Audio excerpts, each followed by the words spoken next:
When the history of the Second American Civil War comes to be written, it may be said that the very first hint of what was to come dripped from the poisonous lips of Chuck Schumer when, right at the beginning of the Trump presidency, he quoted with approval a letter written in 1861 by a Union officer expressing his willingness to die in the first one. Halfway through the first term, Schumer continues to fan the flames which could light the fuse to civil war. He is not alone. As we have seen since the president moved to seek a peaceful accord with Russia, Schumer's position is shared not just by the Democrats, the liberal media, and the deep state, but also by the entire Republican elite and the supposedly right-wing military-industrial complex. If the hate-filled rhetoric spewing from Schumer and co. does manage to drag America into the abyss of a new civil war, the makeup of the two sides is already clear. On the one hand, an alliance of the elite forces who, despite their recurring squabbles over the spoils, are united in believing that they know better than the people whose sweat provides their inflated salaries. On the other, the elected president, middle America, and the lower-ranking military who understand, and are loyal to, the Constitution. Another way of looking at the origins of Civil War II is that it was inevitable the moment the American people voted for a president who was not on the elite approved list, especially as the president then insisted on sticking to a number of the pledges that got him elected. Of these, the most significant by far is Donald Trump's decision to meet Vladimir Putin in Helsinki and to strive to defuse the explosively bad relationship created by the godless US elite's psychotic hatred and aggression towards Russia. Trump's bid for peace is a red rag to a bull in terms of all the deepest prejudices and tribal hatreds of the various factions of the global elite, including, by the way, all the ex-communists who simply loathe the fact that Putin has restored Russia to Christ and traditional Christian values. It is also a direct challenge to the military-industrial complex. That's the massively powerful and wealthy group of arms manufacturers and war profiteers whose money has utterly corrupted the American body politic. The military-industrial complex has one goal: to gouge even more dollars from the American tax cattle, selling overpriced and underperforming weapon systems to a bloated military machine that spends more on war toys than all the other serious powers in the world put together. The tax money involved is vast, an estimated $1,000 billion every year. So it's really no wonder that the military-industrial complex mafia are so desperate to keep America and American taxpayers on a war footing. To do that, they need a bogeyman, a threat, a monster. Russia under Putin is ideal, especially as the ex-communist left detest and fear him for ideological reasons, while many of the most powerful figures in the American media hate Russia because they grew up with family tall tales about Cossacks taking a horsewhip to great-great-grandpa. On top of all that, we've got the Yinon plan, but I'll leave you to do your own research on that. Finally, there's the influence of the Muslim Brotherhood and other Islamists on the Democrats, and the influence of Saudi Arabian petrodollars on many senior Republicans and mainstream media outlets.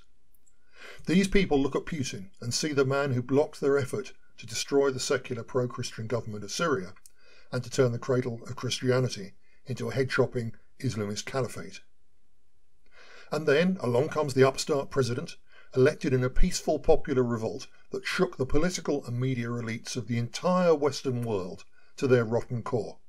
And then the upstart president comes up with a novel idea of trying to find grounds for peaceful coexistence with Russia, and sitting down and talking in a civilized fashion with the man who not only saved the Christians of the Middle East from Obama's pet jihadis, but also stopped the Western financial elites from robbing Russia the way they rob Middle America.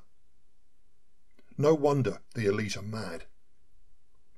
Mad in both senses of the word, because the hate-filled rhetoric really is intended either to trigger some unstable lunatic to assassinate, to murder Donald Trump, or to prepare the ground for a palace coup and impeachment if no one steps forward to to do the deed the old-fashioned lone gunman way.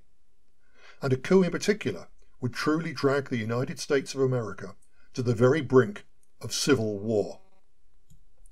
For what could the American people do?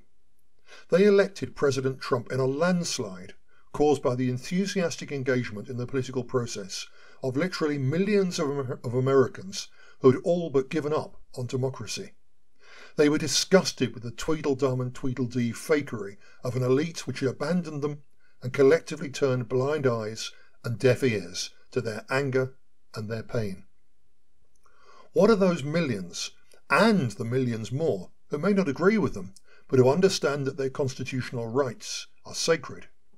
What are all those people to do if the same self-chosen, self-satisfied, self-centred elite simply trample their choice and their rights underfoot?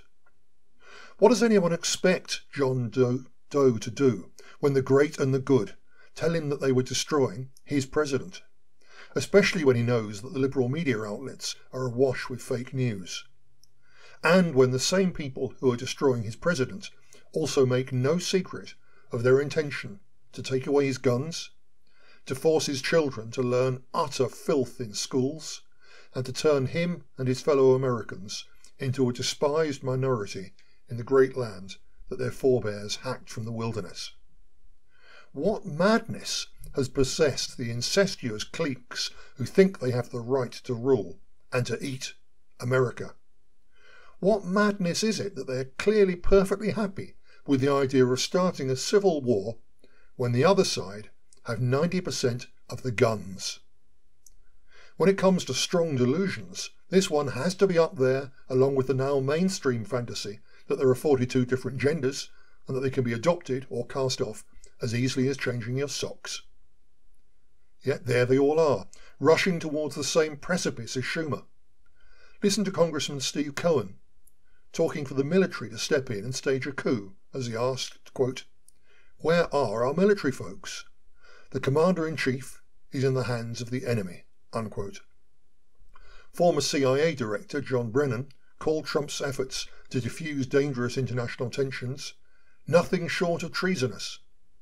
On the very same day, former FBI Director James Comey issued what can only be construed as a call to illegal action against an elected, sitting US president.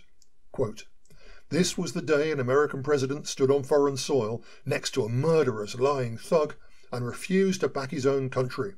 Patriots need to stand up and reject the behaviour of this president," unquote. Now that really is treason, or at least incitement to it, and virtually every supposedly mainstream media outlet in the USA is playing the same dirty, treacherous game. Further in the shadows, the media's string pullers in the deep state have had their problems with presidents in the past. In 1961, President Dwight Eisenhower warned Americans in his last public address that the military-industrial complex was a threat to American democracy. Truer words were never spoken by an American president. Shortly thereafter, the military-security complex assassinated President John F. Kennedy for working towards peace with Soviet leader Khrushchev. When President Nixon made too many arms control agreements with the Soviets and opened to China, the military-security complex used its asset, the Washington Post, to orchestrate the Watergate crisis that they used to force Nixon's resignation. Now the military-security complex is openly inciting sedition against the President of the United States. What Trump is facing today is not just criticism, but a baying lynch mob. And what is really frightening is that almost nobody dares to denounce the hysterical lynch mob for what it is. There are a few exceptions, of course, even in the media, notably Tucker Carlson, but these voices are drowned out by the hate-filled shrieks of the vast majority of US politicians and journalists. The USA is facing what could easily become the worst crisis in its history. The lawfully elected president is being openly delegitimized, and that in turn delegitimizes the electoral process which brought him to power. It delegitimizes democracy. Most serious of all, it is a declaration of political and, if necessary, military war against the deplorables who dared vote for him, the majority of the American people. Congress especially is now guilty of engaging in a de facto coup against the executive on every level, including repeated attempts to prevent Trump from exercising his constitutional powers, such as, for example, deciding on foreign policy issues. The one real ray of hope in all this is that, perhaps, the gathering constitutional crisis will awaken the American people to the full and shocking truth that the media, political and security elites they trust to inform, govern and protect them are in fact at war with America, and have been for years. After all, it isn't Moscow that takes 1/4 of your annual income as taxes. No, that would be Washington DC. It isn't the KGB that spies on you and tracks all of your communications. No, that's the NSA. It isn't the Supreme Court of Russia that tells you that you cannot have a cross on the White House lawn, or that your children must be bussed across town to achieve racial balance, or that a baker must make a cake for a homosexual wedding. No, that's your own homegrown justices.